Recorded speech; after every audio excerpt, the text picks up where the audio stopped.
Hi friends, welcome to my channel పుట్ట కథలు. తల్లి కొరకు కోర్టు మెట్లు ఎక్కిన అన్నదమ్ములు. కేసును చూసి షాకు గురైన జడ్జి. విచిత్ర సంఘటన. ఇటీవల హైకోర్టులో ఒక కేసు బెంచ్ ముందుకొచ్చింది. జడ్జి కేసు చదువుతుండగా కేసు వేసిన వారు అన్నదమ్ములు. అన్న వయసు 80 సంవత్సరాలు, తమ్ముని వయసు 70 సంవత్సరాలు. బహుశా ఇది ఆస్తికి సంబంధించిన కేసేమో. ఇంత పెద్ద వయసులో వీరికి ఆస్తి ఎందుకో అనుకుంటూ కేసు పూర్తిగా చదివాక జడ్జికి దిమ్మ తిరిగింది. ఇంతవరకు ఇటువంటి కేసు తన ముందుకు రాలేదు. వారికి ఆస్తిపాస్తులు కూడా ఎక్కువ ఏమీ లేవు. కేసు పూర్వాపరాలు ఏమిటంటే, తన అన్న వద్ద తల్లి 40 సంవత్సరాలుగా ఉంటుంది.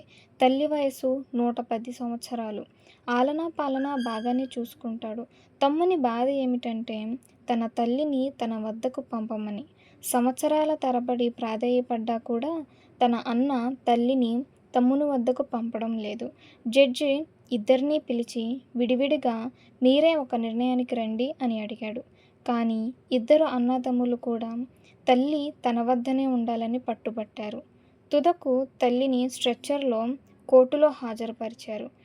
జడ్జి తల్లిని అడిగాడు, ఎవరి వద్ద ఉంటావు అని.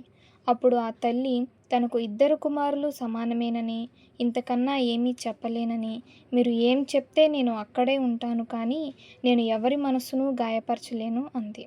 జడ్జి ఇద్దరన్నదమ్ముల ఆరోగ్య సమాచారం సేకరించి తల్లిని తమ్ముని వద్ద ఉండాలని ఆదేశించాడు. ఆ ఆదేశాలతో అన్న అక్కడే కుప్పకూలిపోయాడు. ఇదే కదా ప్రేమంటే.